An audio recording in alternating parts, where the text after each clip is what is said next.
Every house has a story. Some tell tales of joy. Others hold quiet grief. But this house, it remembers someone who never existed. At the end of the second-floor hallway, there is a little room. Neat, tidy, full of toys. But the family who live here had only 4 children. That room belongs to the 5th, the child who was never born. And every night, someone still opens the door. The house stood on a quiet hill just outside Inverness, Scotland. Built in 1905, it had thick stone walls, steep gables, and narrow windows that barely let in the light. It was the kind of place where time seemed frozen. Even the ivy that crawled up its side looked like it had been there forever. Robert and Aileen McAllister moved into the house in the spring of 1983. Both were teachers. He taught history. She taught music. They were practical people. Logical. Calm. The kind who didn't believe in ghosts, omens, or whispers in the night. They had 4 children. 3 boys and the youngest, a girl named Fiona. The kids played outside, rode their bikes through the fields, and came home before dark. Life was simple and quiet, at least for a while. The house had 6 bedrooms.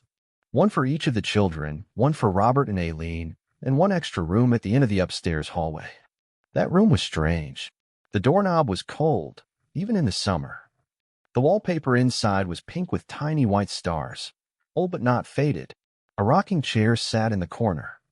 A small bed was neatly made with a stuffed rabbit on the pillow. There were children's books on the shelf, and on the wall hung a single black and white photo of a little girl. But here's the thing. No one in the family remembered setting up that room, and none of the children looked like the girl in the photo. Whenever visitors asked about it, Robert would say they hadn't gotten around to using it yet. Sometimes he said it was for storage. Other times, that it used to be a nursery from the previous owners. But in truth, they had no idea why that room was there or why it felt so occupied.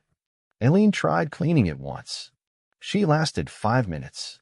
Something about the silence in that room made her dizzy. She never went back in. Eventually, they just stopped mentioning it. They kept the door closed. The children were told not to go inside. But Fiona, the youngest, started asking questions. "Who lives in the pink room?" she asked one morning. "No one," her mother replied. Fiona paused. "But I saw a girl in there." "What girl?" "She was sitting on the floor. She had a white dress and long hair. She waved at me." Robert and Aileen didn't answer. They chalked it up to imagination. After all, Fiona was only 6. Children that age often invented friends, gave names to shadows, whispered to dolls. But the next morning, Fiona had something new to share. "She told me her name," she said.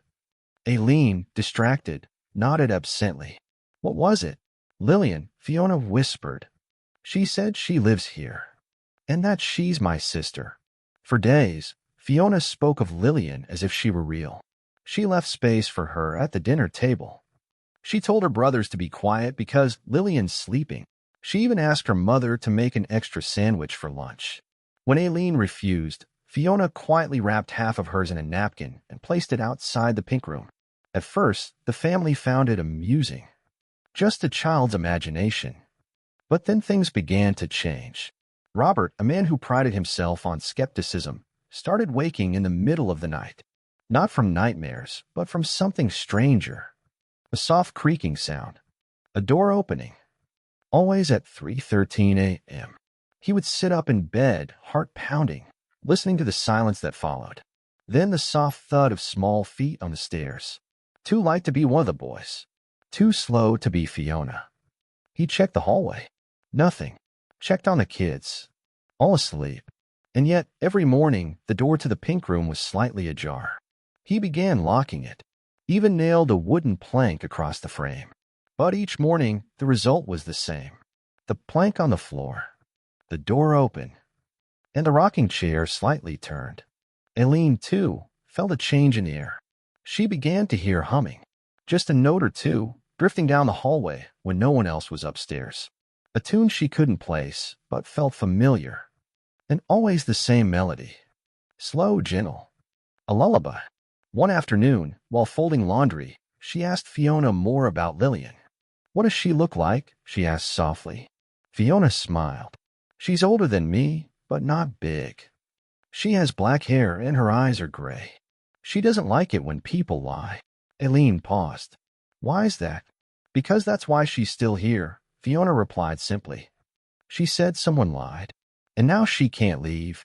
That night, Aileen took out the photo from the pink room and stared at it under the kitchen light. The girl looked about 7. Her dress was from another era. Not 80s. Not even 60s. Earlier. She turned the photo over. There was handwriting and faded ink. Lillian Rose McAllister.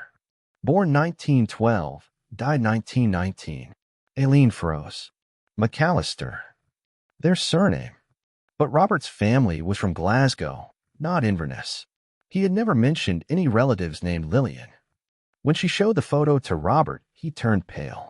I don't know her, he said quietly. I've never seen that picture before. Fiona appeared in the doorway. She says she wants to tell you the truth, she said. She's tired of waiting. The next morning, the house felt heavier. Not colder, not darker, just heavier. As if something had shifted. As if the air itself was waiting. Robert decided to do something he hadn't done since they moved in. He went to the town records office in Inverness. He searched archives, land records, death registries, and he found her. Lillian Rose McAllister. Born 1912. Died 1919. Listed cause fever. No surviving siblings. Parents listed as Thomas and Bridget McAllister. It shook him. His own grandfather's name was Thomas, and his grandmother, Bridget. But Robert had never heard of a daughter named Lillian. Only their son, his father, James, was ever mentioned. He called his older cousin in Glasgow, someone who had studied the family tree. Lillian, the cousin, paused. No, there's no Lillian in our line. Robert mentioned the record. The dates. The house. There was a long silence on the other end. Then the cousin said something strange. You know, my dad used to say our family once had land in Inverness. A house that was sold after some unpleasantness. But no one ever talked about it. It was like it had been erased. Back home, things were getting worse. Fiona stopped eating. She said Lillian was upset, that people had forgotten her name, forgotten her story, and that someone had lied to cover it. She doesn't want to be angry, Fiona whispered one night to her mother. She just wants them to say it, that they did it, that it was their fault. That evening, the power went out in the house. For the first time since they had moved in. No storm, no wind, just silence. And then the music box started playing. It was inside the pink room, but no one had wound it. Aileen stood at the doorway, staring at the spinning ballerina figure on top. It was playing the lullaby she had heard.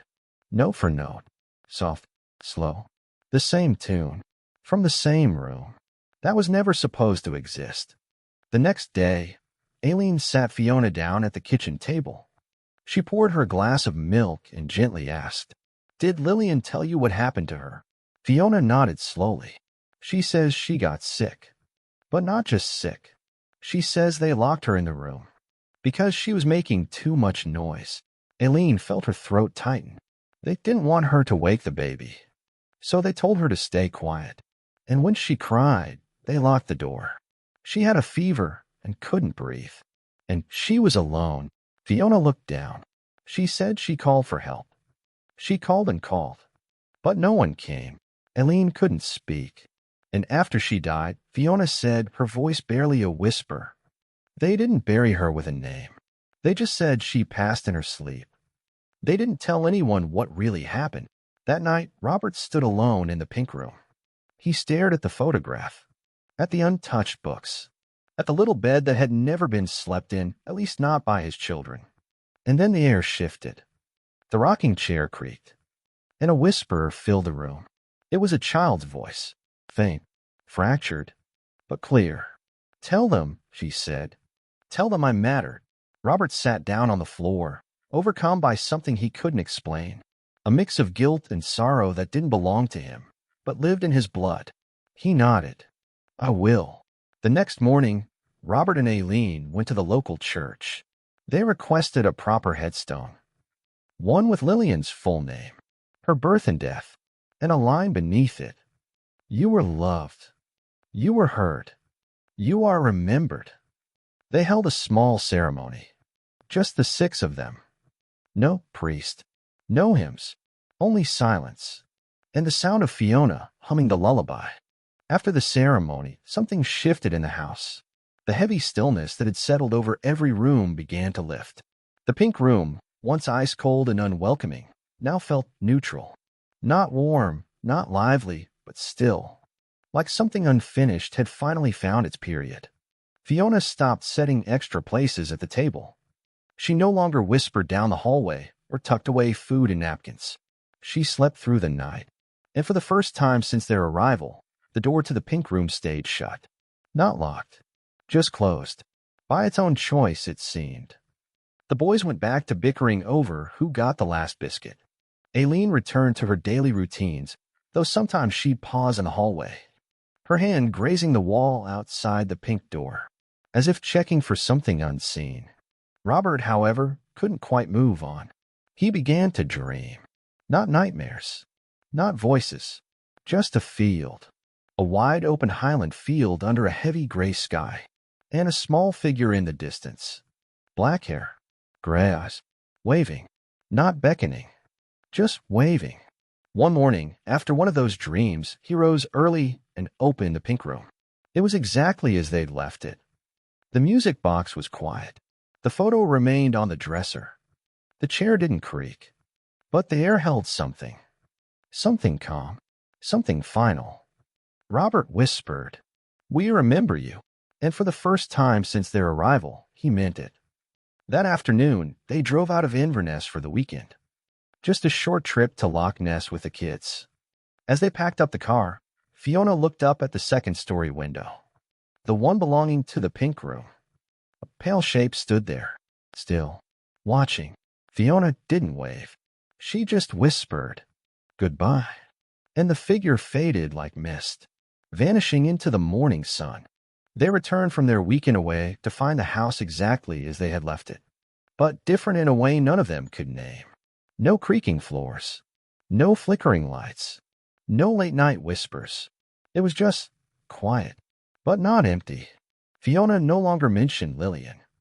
Not once. She played with her brothers again, argued over cartoons, asked for dessert before dinner. Like a switch had been turned off inside her, or perhaps turned back on. The pink room remained closed. Not out of fear, but respect. They didn't speak of it often, but when they did, it was with soft tones and reverence. Occasionally, a wind would pass through the halls. A door would click open without cause. But it no longer felt threatening. It felt like breath. Like the house itself was exhaling after holding something in for too long. One afternoon, Robert stood on the front step as the highland sky began to dim. The horizon was dipped in amber. He turned to look back at the house, the one he had almost regretted buying. It stood tall and steady, still gray, still old, but somehow less burdened. He whispered to himself, "This place, it remembers." From somewhere deep inside, a floorboard side, not a creak, not a groan, just a release, like the sound of something finally letting go. Aileen joined him, arms slipping around his waist. "Thinking about selling after all?" she joked. He shook his head slowly. "No," he said. "She's part of it now. And so are we." And as night fell over the highlands, and the lights flicked on one by one, the house stood quietly beneath the stars, no longer haunted, but whole.